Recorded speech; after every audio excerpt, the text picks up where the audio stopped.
continuing now with part 3 of Empyria lecture series number 6, covering book 6 of the Legendary Scrolls, The Fall of Kalvus. And now we're finally going to finish this story of book 6 with chapters 11 through 14. Now, for any of you viewers who don't exist, who would prefer me not to just read straight from the book, you will be sorely disappointed in this video, especially near the end, because it requires a lot of reading straight from the book to explain things. So prepare yourselves for that. Now, before we continue with chapter 11, in chapter 10, just as a recap, the Ulterian Council has been up to some schemes in the kingdom, trying to get Kalvus to be hated even more by the people, and specifically Pluvius from the council, a highly esteemed member of the chair, one of the highly esteemed chair members of the council, is kind of the head of the snake, you could say. And Kalvus is not liking the council right now, for obvious reasons. But Kalvus himself is also being tempted and swayed by the darkness, and so it's showing up in his heart. And we'll see, remember the title of this book is The Fall of Kalvus. We're going to see from his own perspective, and his own first-person journal entries, how he actually falls to the darkness completely. So King Kalvus and Queen Glora have just completed 2 joyous weeks together after the wedding at the end of the last chapter, chapter 10, while all the stuff with Pluvius and the council is going on and political shenanigans. At the same time, right after that, Kalvus finally marries his childhood crush, Glora, and now she's the queen. She's not a peasant anymore, she's rich, and they do their 2 weeks, their honeymoon, in their chamber alone, knitting their souls together, you could say. Their souls feel deeply united, as if they're one. And in the third week after their marriage, in the third week of their marriage, tragedy strikes Kalvus yet again. So one of his servants comes to his chamber with really bad news, and now let us read. The servant says to Kalvus, "Your Highness, I feel exceedingly guilty being the one who must bring this news to you. The queen, your mother, is on the brink of death, and the alchemists were not able to heal her in time to save her. If you wish to speak to her one last time, then hurry as quickly as you can to her chamber." Kalvus writes then after that, "Without hesitation, I ran up the main stairway to the top of the palace tower, where my mother's room was, the queen." I remember her name is Holly, so she's Queen Holly. And, Kalvus' father, King Enkazar, from book 5 before this, he died in chapter 3, and that's what I mean by tragedy striking him yet again. So anyway, continuing. Glora and the maid also followed me up the tower. I gave no care that I was still in my nightwear, so even though he's royalty and he's king, once he gets this news, panic strikes him, and he doesn't really care that he's in a nightgown and stuff. So when King Kalvus reaches his mother's chamber, he has all, but except for 2 of his maids, leave him alone. They're with Glora and his mother. There's just him, 2 special maids, and then his wife, Queen Glora, and his mom on her deathbed now, unfortunately. And his heart literally feels as though it falls out of his chest when he sees his mom trying hard to breathe and not being able to. So as Kalvus holds his mother's hand, and then Glora begins to weep while placing her hand on Kalvus' shoulder, Queen Holly says this to her son. "Oh, how you've grown up so fast. My heart cannot bear it. It seems like you were but a child just a day ago. Don't hold back your tears, for sorrow that is not set free soon ages and turns into bitterness. I don't want you to turn bitter, my son." Well, we'll see he does let his tears out like his mom, recommends he does, but then he doesn't really follow through on the rest of what she wants for him, as we will see in chapters 12 and onward, especially. So he then speaks to Glora and says, "Oh, my lovely daughter-in-law, take good care of him. He has always been lonely, and I just know how he feels. I just know he feels so blessed to have you in his life." So while Kalvus looked up to his father, Enkazar, for many things. Like he's the king. He stands up for the humble in spirit and stands against the proud rich people and all that. And he taught him well when he was the prince about how to be king in the future, though he died early. He apparently had quite a close and warm relationship with his mother when it comes to his emotions and everything. So his mom, Queen Holly, always knew more about his emotional state growing up than his father, and about all his deepest secrets, his emotional stuff. That's why she can say that Kalvus has always been naturally inclined to feeling deep loneliness. His mom knew this about him, not his father as much. He probably didn't want to admit it to King Ankasar, his father, when he was alive, because he wanted his father to always look at him and be proud of him, and not see him as some kid who's like, emotional and stuff. But to his mom, he could talk that way to his mom, Holly. So this is something similar. The loneliness Kalvus feels. It's similar to what Castor in Book 7, the next book, which will be the next video, finally. It's something similar to what Castor in Book 7 will struggle with deeply, the loneliness stuff. Yet, Castor struggles with it in a completely different way, as we will see in the next video. But that video will probably come out in a little over, maybe a couple weeks from now, for reasons. So, the text continues with Kalvus answering his mother. And he says, concerning what she said about his now wife, Glora, "Yes, she is my everything. She is my light. Without her, I don't know where I'd go, nor who I would become. But how must I navigate this life without your wisdom?" So Kalvus clearly understands that his mother is irreplaceable, even in comparison to the love of his life and now wife and queen Glora. And Queen Holly then continues in response to that, "My son, you and your wife have become one. Therefore, you do not need to latch on to me any longer. My time has come, and my heart longs to be with my husband again. Do not mourn for me. Now that I have seen you with Glora, and that you love her selflessly, I am complete." So now Queen Holly dies, she takes her last breath, and Kalvus can't hold back his tears any longer. He starts to cry bitterly, and he gets terrible flashbacks to the pain he endured when King Ankasar died. And now all Kalvus has left is Glora, his wife. Which is good, but could be better. The only two other people whom he had a close and meaningful connection with have both died now. They're both gone now. So Glora remains as the last comforting presence and sole source of happiness and joy in his entire life. And now, in their royal chamber now, Kalvus continues to mourn and weep in bed. And now let's read from there. "I buried my face in her sheets, and Glora sat beside me to comfort me, resting her head on my shoulder. After we had cried a while by her bedside, Mira and Jashra, the two maids, reminded us that the body must be buried. So I said to them, 'Call the other servants and have them purify her body, so that Glora and I may have a private funeral for her tomorrow.' After this, Glora and I returned to our chamber, but I could not sleep, so Glora massaged my back till I was able to rest." Continuing, "I awoke around the afternoon of the next day, and I opened my eyes to see Glora looking out the window, the curtains fluttering in the wind, and she said, 'Today is a beautiful day, isn't it, my love?' Her gorgeous hair blew in the wind, matching the movement of the curtains. And when she turned to look at me with her beautiful golden eyes, I began to cry again. She came to bed and sat by me, and she held my head in her bosom, saying, 'I know your pain, and I am here with you. Shall we visit my father and my mother today? For they too are now yours. Spending time with them may comfort you.'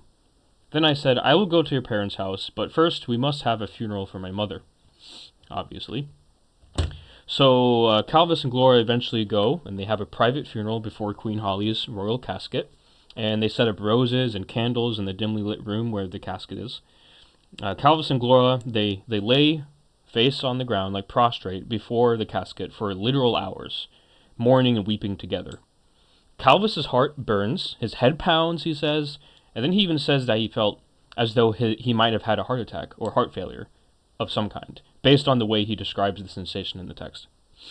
So now, chapter 11 ends with a brief foreshadowing of the events that will soon follow in chapter 12, and how Kalvus's true fall to the darkness will soon begin. So take note that the true start to his fall takes place very soon after his mother's passing. So a lot of stuff has been stacking up a while, but now this is like the straw that broke the camel's back, you know. So let's go on with chapter 12. Glora laid beside me in bed, and she said, "My love, what I am about to say, I say out of love for you, for I love you more than my own soul. These past couple weeks, I have seen the darkness slowly rising in your heart." Now, we don't need to be reminded in this video series at this point what the darkness is and how it works in this universe, because I went through that all in lecture series number 3, The Workings of Syntha, where I explained the light and the darkness and Syntha and Gaia and Arclight and all that stuff. Okay, moving on. Just thought I'd remind people of that.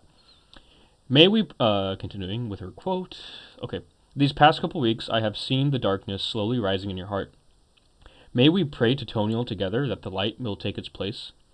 I heeded my wife's words because I knew they were the truth. Truly she cares for me deeply. So I said to her, I have seen it as well, my love." So he's self-aware. He knows he's dabbling in the darkness deeply.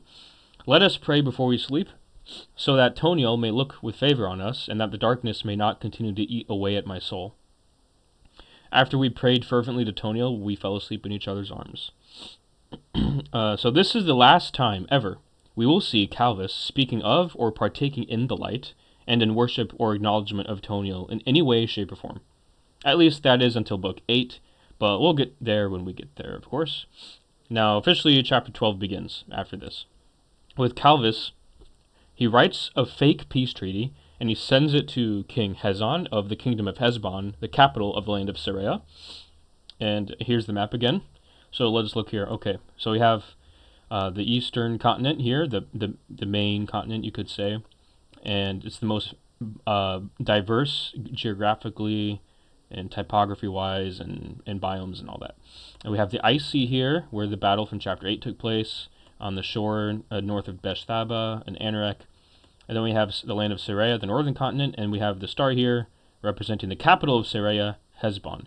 Thores, the kingdom of Thores, up here to the north, is also a star in the map because that also used to be the capital. But then there's a war, and they split. Hezon at the time wanted independence from the kingdom of Thoros. He wanted his own kingdom, so there's a war, and they decided to leave, and he decided to have a new city built for him.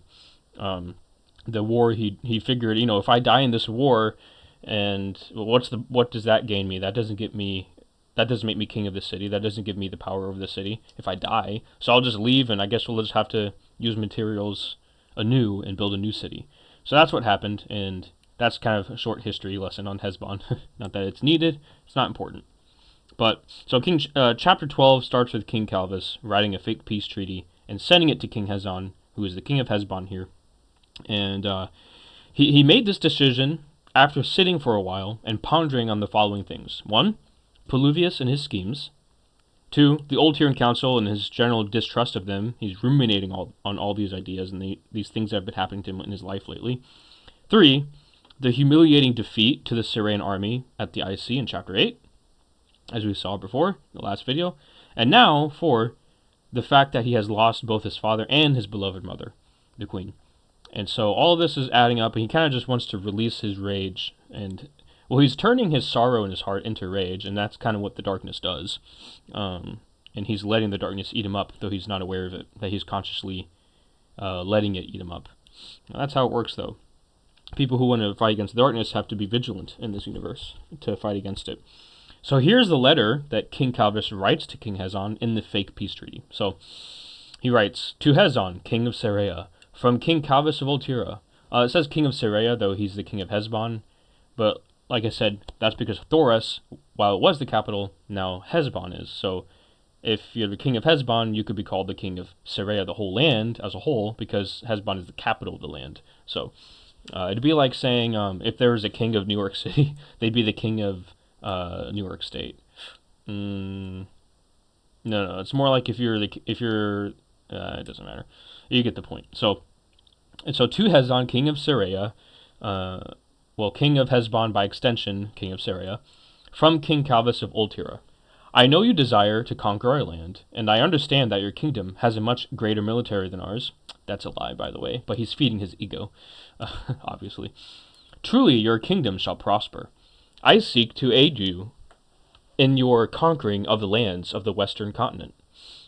Ultira will be Serea's servant, and I myself will be under your authority. Therefore I seek to speak with you in person before your throne and before your kingdom, to give you our peace treaty. If you would accept my request, then I will take an airship as soon as possible to reach your kingdom, and my army will be with me to show that our entire kingdom pledges our loyalty to you and your kingdom. So we see here, not only does he want to conquer the eastern continent, he also wants to conquer the western continent. Specifically the northern land of the continent, Sanoa, but that's not really important for now. Or it's not going to be important. So moving on. So King Hezon then sends a return letter with the royal stamp of the kingdom of Hezbon, and he grants King Kalvus permission to visit his kingdom so that Kalvus can hand over the peace treaty officially in a public display. There's a lot of ego, well, really any nation and kingdom and king of a kingdom in this entire universe throughout the whole Great War as it's going on, because of Infernos, the beast. Pretty much every ruler of every nation is like pompous and has a huge ego. And Infernos, the beast, has kind of like made that worse.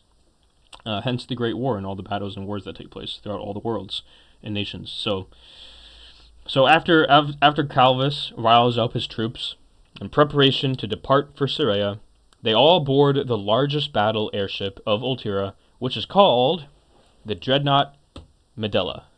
So first, if you recall from video series number 2 from the Book of Primitus, book 2 of this book, in the Book of Primitus, we saw in the Primitus Age, the woman who invented the boat, she invented the ship in this world. Her name was Medela, okay? We saw her in the genealogies of the first man and woman and all that. Medela invented the ship. She sketched the first blueprint, she invented the first boat and the first paddle ship, all that kind of stuff. So this dreadnought is named after the woman who invented boats, basically. And it's an airship. As you can see here, this is AI art. I tried generating of it. Dreadnought Medela is a dreadnought, which is basically a giant flagship. It's like a battleship. It's a, like, dread. It's dreadful to look upon if you see it in person. It's a huge, as you can see, it's a huge airship. It almost looks sci-fi, but it's not. It's, it's medieval high fantasy. It's not technologically advanced in our terms and stuff, but it's a giant flying battleship. And as you can see, it can have thousands of people on it. It can have a whole army on it, and that's why Kalvus is using it. Maybe a little overboard, but anyway, moving on. So we have the image in our heads. You can look at it. They look different in both images. Well, that's because I'm not going to draw it. I can't draw well, and AI art isn't 100%, no matter how detailed you can get. So I just settled with, you know what, that's good enough. So I give you 2 different ones to give you different perspectives of it, and some of the flags on this one are red. Ultira's national colors are not red. Crimson red is nowhere in the national colors. It's royal blue, gold, and silver. So this one is a little more accurate instead. But this one also conveys some of its size and stuff. And this one looks a little more archaic compared to this one. This one has more sci-fi vibes, so that's why I included both. Because they both have aspects of the Dreadnought Medela's appearance that are accurate, and they also both have parts of it that aren't accurate. Anyway, so now Kalvus describes how the city appears from his perspective. The city of Hezbon, as the Dreadnought Medela, him and his army are on it, and it flies, and it finally reaches the land of Serea in the north, and he looks down, sees it in the snowy mountains, he sees the city of Hezbon, and he describes it from his perspective on the deck of the airship. So here's how he describes the appearance of the city. Their buildings were like great towers, each having a dome on their tops, and blue lights were scattered throughout the city. And on top of one of the mountains was King Hezon's royal palace, which had a long winding path going from its entrance to the city in the valley. So we have the palace on the highest snowy mountain around the valley. In the valley is the city. It's pretty big. And there's a huge stairway going from the city all the way up to the top of the mountain on the side of it, the valley, where the palace is on the top. And on the mountain across from that mountain, where the palace is a little bit lower and has a little bit of a flatter surface on the top. And that's where they built the aerodrome, like, the airport for the airship to land and everything. So he describes how the castle, once they land, the Dreadnought Medela, and The soldiers of Hesbon escort them from the aerodrome to the palace entryway. Kalvus then describes how the castle of Hesbon looks as they approach its grand entrance. So here's his description of it, and a couple images to get the idea across. Again, don't imagine this as exactly what it looks like, but it gets the idea across. Okay, a great stairway led up to the doors, which were about 30 feet tall. Great pillars made of polished lapis lazuli stood on either side of the great stairway. This is lapis lazuli. It's like blue. It's a blue mineral. Okay, a blue ore. So each pillar had intricate designs and artwork. Well, that's missing from the image. It didn't know how to do that apparently. Maybe it's kind of like that here. Anyway, each pillar had intricate designs and artwork engraved on them with gold. The stairs were made with silver bricks. We got that right. And two great torch bowls stood as pillars by either side of the doors. It missed that because there's supposed to be fire in the torch bowls. Anyway, all right. So, okay, continuing. We're just going to continue. Beyond the great doors, inside the palace, there was a great and spacious hall, and the throne which King Hezon sat on was at its end. On either side of the hall, there were upper balconies, which it did pretty well generating here in this image, where Hezon had a multitude of his soldiers positioned, looking down on us. And on the left and the right sides of the carpet leading to the throne, Hezon's servants and the members of his royal house were eating and drinking with merry hearts. You can see there's a bunch of crowds here. Apparently they're all wearing the same clothing in this image. That's strange. But just ignore that. It's AI art, whatever. So when all the people in the throne room here, when they hear King Kalvus speak to King Hezon, the entire room, the whole throne room hallway, goes completely dead silent. And everyone's attention is turned towards them. They got the king of Empyria speaking to King Hezon on his throne. Like, what is going on here? Okay, this is crazy. Then this happens. And Kalvus says, King Hezon says this, after receiving the letter of proposal. I have received your letter of proposal that you plan to sell the kingdom of Empyria to me once you have given me a peace treaty. I would read this treaty, and, assuming they are your terms of surrender, we will be willing to grant you that which you asked for in return for handing your sovereignty over to me. He's so pompous and egotistical. Well, Kalvus continues, though. Then I said, this treaty has no terms for surrender in it. Indeed, I am willing to give my kingdom over to you, so that you may look upon us with favor, and that we may not war with each other again, for both our kingdoms' sakes. And Hezon said, good man. Once I have signed your treaty, please feel free to partake in my kingdom's fay tonight. And a fay is like a medieval... it's like a party, basically. It's like a medieval party in a palace or a castle, okay? Moving on. It's like a festival. As you can see, we are already preparing for the great feast and dance celebration that shall occur this evening. There will be joyous music and singing, for on this day my kingdom was given independence from the kingdom of Thoras, as we talked about earlier. I'm sure it will be a grand time, I said, as I began to approach the stairs of the throne. So what's he about to do? Well, he goes up to the throne of King Hezon. King Hezon's one of his royal guards like, hey, wait a minute. Should we take the peace treaty from him and hand it to you, the scroll, so that he doesn't get too close to you? And King Hezon's like, nah, it's fine. Obviously, I'm capable of defending myself. If he tries anything, I'll kill him, right? Well, this is what happens next. So Kalvus goes up to the throne, up the stairs of the throne. He gives the scroll to King Hezon. Then he writes this. Then he unsealed the scroll to open it. And I reached over to my thigh to unsheathe the dagger which I had snuck into the palace. As he was reading the treaty aloud, I swiftly swung my dagger out and stuck it in Hezon's lung. So he ain't breathing no more, basically. Right after this, immediately the archers in the upper balconies aimed their arrows and fired at me. And the people attending the feast began panicking as they scattered about. So much for the fay, am I right? No more partying and dancing coming up. I ran down the stairs from the throne, and I dodged the countless arrows coming from above. And when I had reached the center of the hall, where my soldiers were, I shouted at them, saying, kill every living thing here. And my soldiers began slaughtering the people of the feasts, and the archers from above began firing arrows at them as well. Now it's mayhem, it's chaos, people are dying, it's bloody chaos, as I say. So as a barrage of arrows, like a huge swarm of arrows, is all about to fall upon King Kalvus, he does something very surprising, showing that he is actually an Aeon this whole time. He has arc light powers.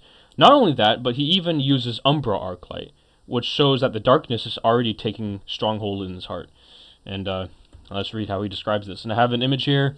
I don't know why he looks so evil in this, but he's got like wrinkles. But this is the only time I could get AI art to actually generate it somewhat correctly. The only thing different is the arclight energy should be dark blue and black, not dark purple and black. And it should be a larger force field. But it gets the image idea across again. And also, that's not what Kalvus looks like. He doesn't look delirious and demonic like that. Moving on. He's kind of chill at this point. Well, for now, very briefly. Anyway, so he writes, But I stood in the center of the hall, and I felt the darkness pulsing through my veins. Literally. It does that. Such power a man could not contain, not even I. Before the next barrage of arrows could reach me, and before the guards could strike me, I knelt and pressed my hand on the ground. And, with a loud shout, I summoned a great barrier of Umbra energy around me. The sphere of darkness engulfed all the arrows as they came near me. Then I shouted, and the sphere of darkness expanded outward, killing all my enemies. Suddenly, it was quiet in the hall. We'll stop there. So, right after this, Kalvus orders everyone to go down to the city in the valley below, and he orders them to all wipe out all the people and to burn down all the buildings of the city without exception. Yeah, that includes children too. All the animals, all the women, all the men, all the children, and all the buildings. He commands his troops to get on the snow horses, go down there in the valley, and destroy them all completely. So, continuing. Upon the swift snow horses did my... And a snow horse is their indigenous creatures. Their species is only found in Atlantis-Syria. Moving on. That's not important, but that's why he calls them snow horses. Upon the swift snow horses did my soldiers storm into the city of the valley. And they burned and pillaged the houses of the city, leaving neither woman nor child alive. And when I had reached the base of the mountain road, I looked upon the city which was set ablaze, and I smiled in my heart. So again, kind of, Again, I felt the darkness begin to form its roots in my soul, and I had lost the will to fight against it at that point, clearly. I walked proudly upon the streets of the city while the scent of smoke permeated the air. Continuing. The soldiers who rode horses were going to and fro through the streets, swinging the swords at people as they passed them. And a few of my soldiers, who were not mounted on horses, came behind me and said, We understand that their king has maligned the great name of Empyria, but does that warrant the amount of destruction we are bringing upon them now?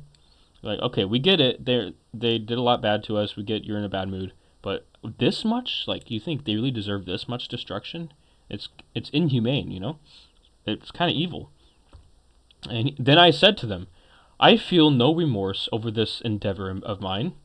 He planned this out. Yes, he did it out of rage, but he also planned it out of rage. It's all orchestrated meticulously by him before. For I hate this kingdom, and all that their king stood for. Let me alone, for I desire to purge this valley of these pests. I unsheathed my sword, and I rampaged about the city, slaughtering and maiming every person I saw. The air was cold, but my heart boiled over with a fever of rage. Nothing would stop me from taking vengeance on Hezon's kingdom, and for the shame he hath wrought upon my kingdom. So he's losing it. He's lost it.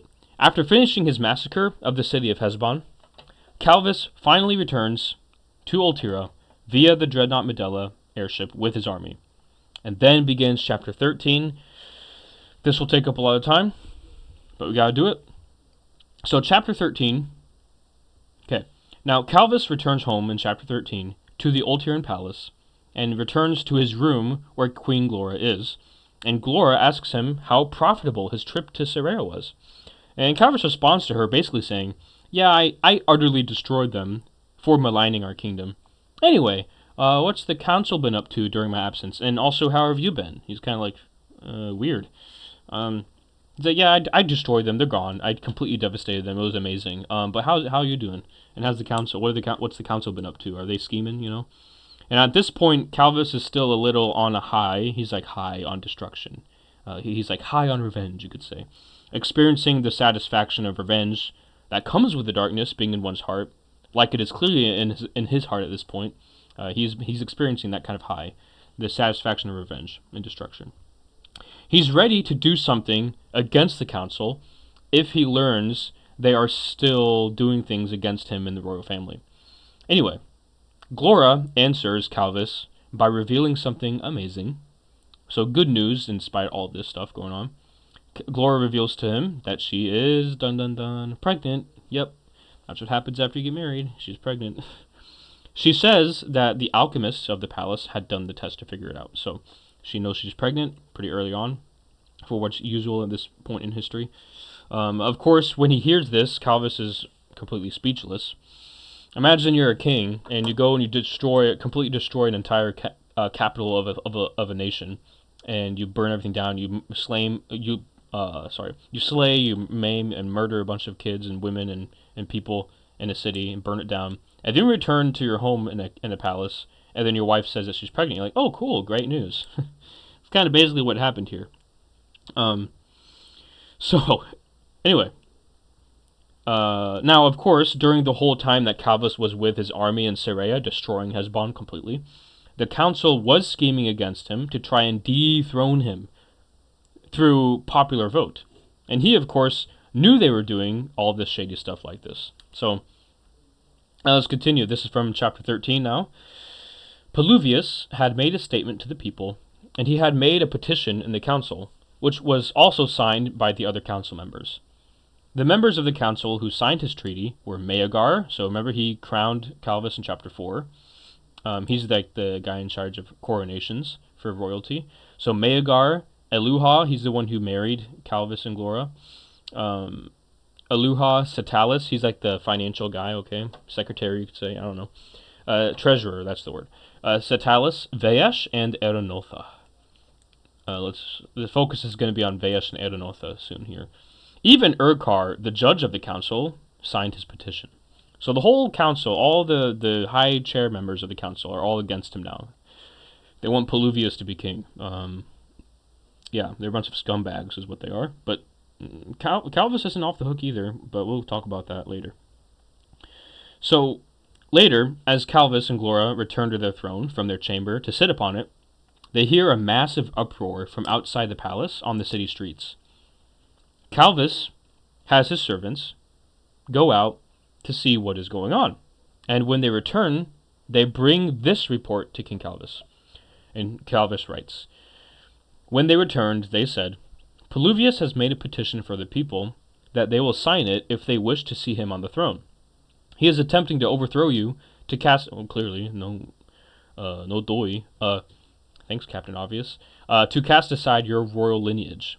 Well, they can't do that. Anyway, in his speeches he makes to the people, he says that if the majority of them vote for him as king, then the council has the authority to make it so.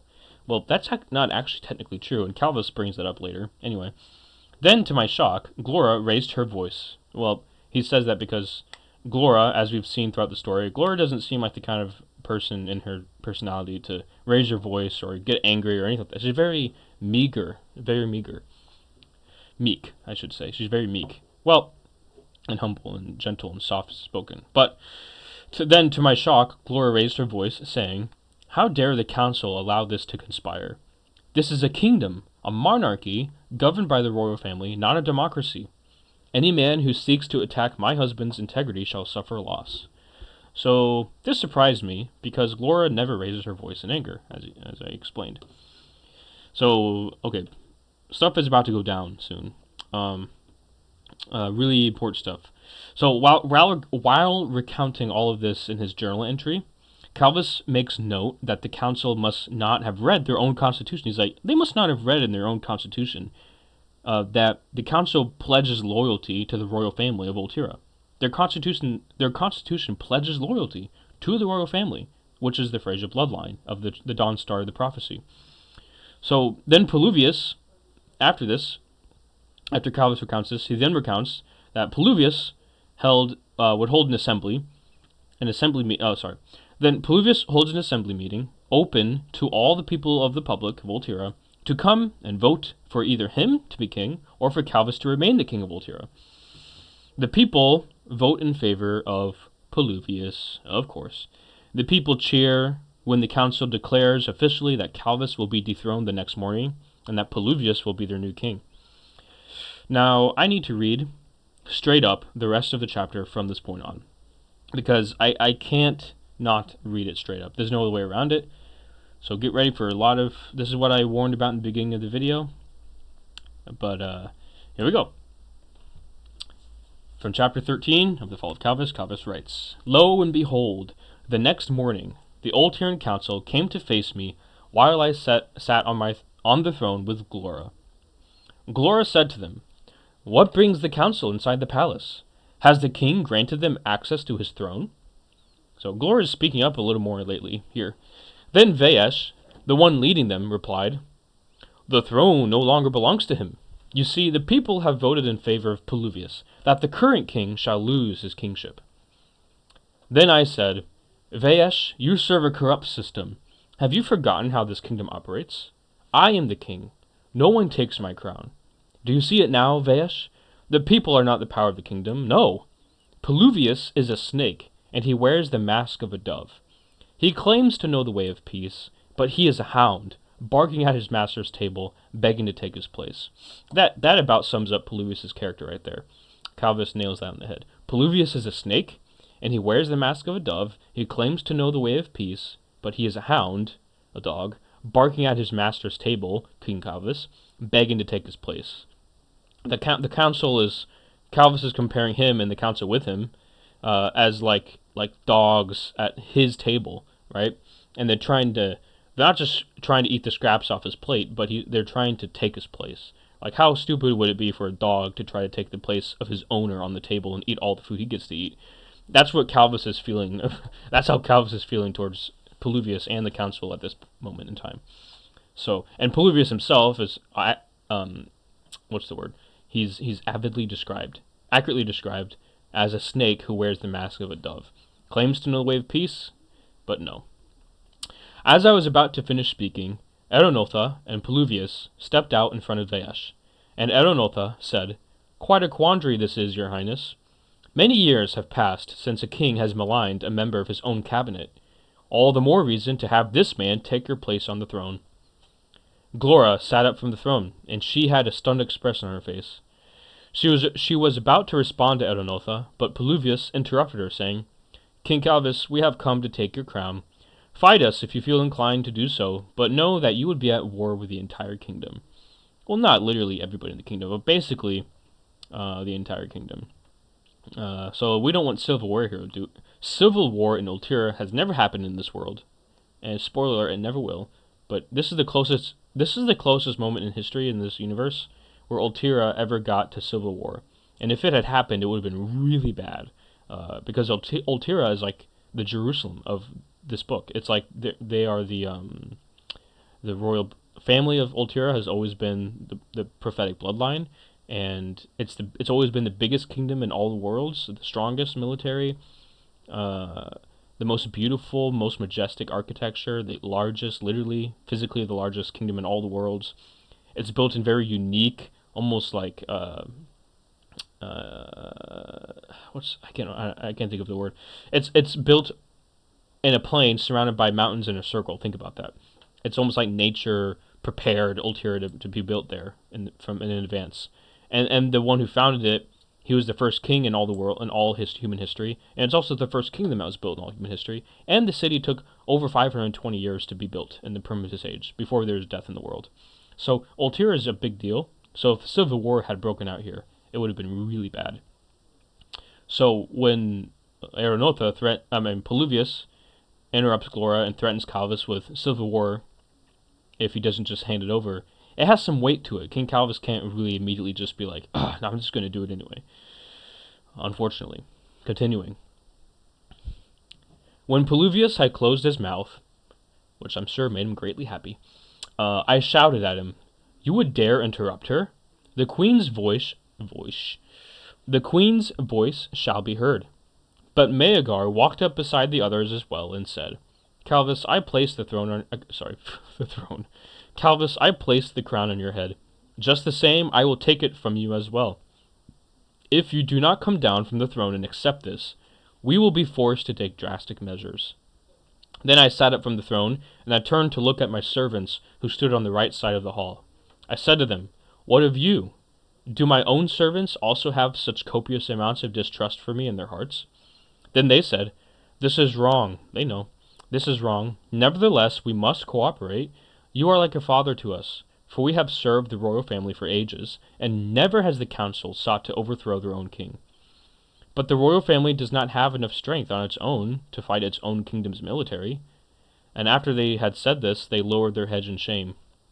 Maegar approached my throne, then held his hand above my crown, saying, "King Kalvus, today the crown is taken from you, and it is given to the one who has been deemed more worthy. Your father was a great king, so do not think we are insulting the royal house. No, but we are curing it of its imperfections." And I said, grating my teeth, "Why was this not brought to the court? Why has Urkar accepted this, despite there being no hearing? What have I done wrong? Tell me, how does it make any sense?" Maegar replied, "You brought destruction upon an entire kingdom for the sole reason of satisfying your lust for revenge." "How is that a reason to take my crown? Am I not the absolute authority of this kingdom?" I replied. Then Aranotha compared me to the... Now this requires some commentary too. Then Aranotha compared me to the most wicked king of Ultira's history, who is despicable enough that his own son wiped his name from the historical records. He said to me, "The evil King Arcelox was the reason for the council's formation, so that a king so evil could never have absolute control over the people again." Well, that's reasonable, of course. "We are merely serving our purpose." Right. King Markuzefek, the founder of the council, King Markuzefek himself gave us this authority, though he himself was king. I'm going to talk about Arcelox soon. We'll talk about it. Okay. So, sorry. So King Markuzefek, by the way, is King Arcelox's grandson, and Arcelox's son, King Illisan, was also a pretty bad guy. So his son, the grandson of Arcelox, Markuzefek, he's the one who invented the Ultiran Council. Okay. Before him, there was no Ultiran Council. It was pure monarchy, only king and queen. Okay. All right. King Markuzefek himself gave us this authority, though he himself was king. Your time on the throne has truly made you proud. Ah, yes, pride. The very thing your father hated. I wonder, do you think he's looking down on you with joy now? That's like a knife to the heart for Kalvus to hear. And it's also ironic coming from the council as they are now, with the pride and the ego they obviously have, especially Peluvius. At that moment, my heart sank in my chest, and I gave up speaking with them. I had given up resisting, for I knew what was at stake.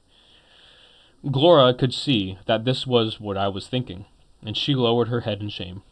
Together, Glora and I both arose hesitantly from our throne, and Maegar took the crown off my head. There it is. 2 officers from the council came to me on each side, and they took a hold of my arms, like to arrest him. Glora also began walking down the stairs from the throne, but Aranotha said, "You do not have to leave, your highness. You have done nothing wrong, aside from marrying a man such as he." "I beg your pardon. What did you just say?" Glora replied. Aranotha disregarded her feelings and continued saying, "Peluvius shall be your new king. The document which you signed has been dissolved of its authority." Then she gasped, saying, "Of which document do you speak?" And he replied, as you can probably guess at this point, to Glora and I's dread, "Your marriage contract, of course." Then I turned and said to him, "You can't do this. You have already taken my throne, and now you seek to take my wife from me as well. You are a horde of monsters." "Duly noted," Aranotha replied. So, this is, it speaks for itself. That's why I'm just reading straight from it. Peluvius approached Glora. He's like, "You better step back, buddy." Peluvius approached Glora, saying, "Queen Glora, as the new king of Ultira, I hereby order thee to marry me." Right, because that's how it works. Then Glora said, "I would rather die." With that, I relinquished myself from the guard's hold, then quickly grabbed Glora's hand, and we fled from the palace. Make haste. As we ran from the palace, Vayesh shouted at my guards, "Go after her." But they would not obey the council, for their loyalty has remained with the royal house for centuries. For their disobedience to Veash, Veash had 2 of his men from the council take them by their necks to execute them on the spot, and implies they beheaded them in the throne room. But they fought back, and one of my guards stuck his dagger in Veash's stomach. So Veash died there in the throne room, and there was a great uproar in the palace. From there, the other members of the council took Veash's body and left the palace. Gloria and I escaped the palace safely, for they did not give us chase.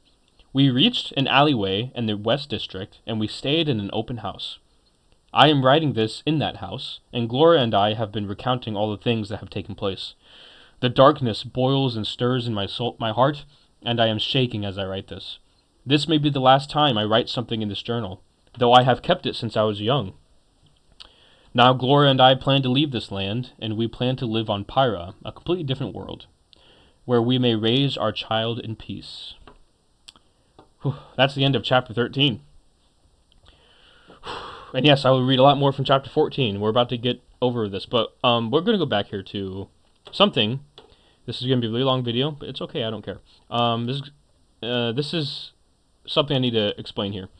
So we see here, Erenotha compares King Kalvus to King Arsilax, in the sense that he says, you know, you're an example of why we as a council was created in the first place by King Markuzefek, because it was created to prevent evil kings from being dictators over the kingdom, like you.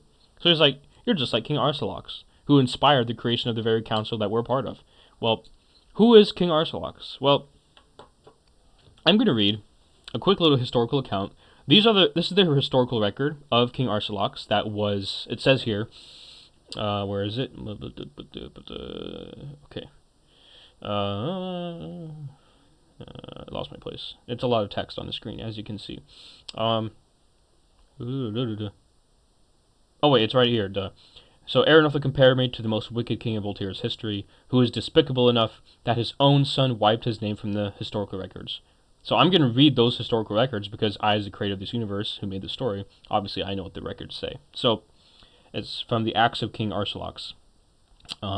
So here is what it says. King Unicorn and Queen Laelia had their son in the year 3782 AC.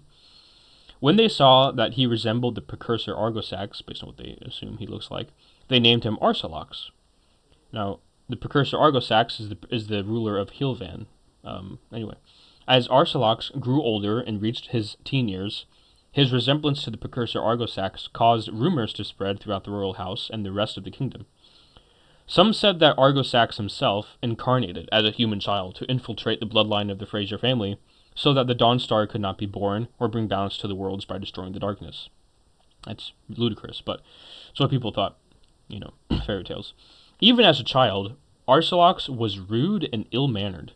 When other kingdoms would come to partake of the festivals of the kingdom and the royal feasts, Arsilax would seek to bring harm upon the guests. He's not just teasing and pranking them, he's seeking to bring actual harm on them, for no reason. One day he was confronted by his father Unicorn during a feast, who said to him, "Why do you act this way? Did we not raise you better? Have you no respect for others?" Arsilax replied, "I feel empty. I am not angry with anyone I've brought harm to. No, I do not desire any revenge for any wrongs done to me. But when I see their pain, I feel a subtle sense of meaning. I long for that feeling. If I don't get to experience that feeling, then I have no reason to live." So Arsilax is so like cartoonishly evil, but he's a real person. Well, in this universe. Moving on. Now, when King Unicorn died, his father, Queen Laelia was in mourning for 3 weeks. When Arsilax came to Laelia, his mother, he stabbed her in the back of the neck with a small dagger, saying, "Now your grief is finished, and you shall once again see your husband again. I know one day you will thank me for this." Wow. After this, Arsilax took his father's throne, and the members of the royal house and the citizens of the kingdom were greatly afraid. This is what happens with no council. His first year of rule was surprisingly peaceful, and he found for himself a wife. How does Arsilax find himself a wife? Well, we don't want to know. Arsilax's wife gave birth to their son, whom Arsilax named Ilisan. King Arsilax was a monstrous dictator who would kill his own servants for not obeying his immediate commands, even if they're small commands. For example, one servant by the name of Juea was serving him tea in his bedroom chamber. He had asked her to pour the tea to the brim of the cup, but she stopped pouring just before the tea reached the brim. Therefore Arsalok slit her throat, and he drained her body of all her blood in the baths of the palace. Ooh. So that's why these records were wiped out away from the royal library of the palace. Even his son, who's really evil guy as well, even his evil son knew how evil his father was. So he then had his guards take her body to burn it outside the palace. The maids of the palace held a brief mourning service for their friend Juea after that dreadful thing happened to her. When Arsalok heard of this, he went to the room where they were meeting to slay them. Just before he killed them, he said calmly, "I don't remember granting you this time to take off your duties." Now Arsalok's wife lived in a constant fear and terror in her husband's presence, and she was never allowed to leave the palace. She once said to Arsalok in their bed before they went to sleep, "My lord, my king, will you hear my words?" He replied, "You may speak." And she said, "Do you love me truly?" Arsalok responded, "I have passed on my seed so that my lineage may never cease. Now that I have a son, I have no need of you. However, I shall keep you a little longer for the sake of Empyria having a queen." Well, there's some reason to that, but he's just pure evil. There's not really reason. And Arsalok's wife was never to be named, for he said concerning her, she is mine, and her offspring will be mine. I do not want her to be named, for she is a part of me, and she has no identity apart from me." So, yeah, that's what was written about King Arsalok in the Ulterior records of history. And that's clearly, I mean, nothing else needs to be said about that. That's obviously, spoiler. That's obviously why Arsalok is so evil. So that gives a great amount of context for what we just read earlier. Okay. We're about to finish. We're hanging in there. Chapter 14. The last chapter of Book 6 of the Legendary Scrolls, The Fall of Kalvus. Chapter 14 is the shortest chapter of the book, but I'm going to read most of it. Chapter 14, as we can see here at the end of chapter 13, Kalvus wrote, "Now Gloria and I plan to leave this land, and we plan to live on Empyria, where we may raise our child in peace." And he says, "This may be the last time I write something in this journal, though I have kept it since I was young." So, and it was. This is the last thing he writes in his journal, finally. So technically, there are 13 journal entries from Kalvus from when he's around 9 or 10 or 12, all the way up till now when he's an adult, in his 20s and 30s. His 20s. But chapter 14 is technically not a journal entry from King Kalvus then. Rather, it's written by Pollux to add on to Kalvus's journal so that those who read it can know what happened after what Kalvus wrote. So chapter 14 is not written in first person by King Kalvus from his perspective. It's written by Pollux to summarize what happened after that from history. So Pollux had found all of Kalvus's journal entries in his scroll in the house where he and Gloria had been staying before they fled to escape the planet Ardon, the Earth, to go to the Rift Plane Empyria, a completely different world. It does not do the remaining content of the book justice merely to summarize it, like I said. So I must read the rest of it. So here we go. Chapter 14 of The Fall of Kalvus. King Peluvius had been on the throne for about a month's time, and Kalvus and Gloria were living in the house they had escaped to. It was evening, and Peluvius was sitting on the throne. Kalvus and Gloria had been sleeping in their house in the West District since that afternoon, and Kalvus had been depressed, for he missed the palace, the home he had grown up in, where the memories of his father and mother were. That evening, when the lamp poles lighting the streets had grown dim, Kalvus arose from Gloria's side, who was still sleeping, and he snuck out to the alleys of the living quarters. When he had come to the main street which leads to the entrance of the palace, he paced himself quickly along the sidewalk. As soon as he reached the entrance, the guards who stood there stopped him with their halberds. Kalvus unsheathed his dagger with haste, and the two guards fell. Then Kalvus entered the palace and approached the throne. Peluvius said to him, as he began walking up the stairs to the throne, "Kalvus, what are you doing here?" And once he could see the murderous intent in his eyes, he shouted, "Guards, seize him! He's gone mad!" Well, for good reason, I would say. The guards, standing on either side of the throne, came to seize him. but he immediately broke free from their hold, and he slashed their necks with his blade. Here's the final moment of the book, finally. Paluvius rose from the throne and was about to call for more guards, but Kalvus stabbed him through the chest, and he choked on his own blood. Paluvius's blood flowed like a stream down the stairs to the throne.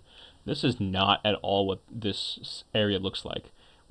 But his face looks kind of silly in this era or generation. But anyway, this is what Kalvus does to Paluvius.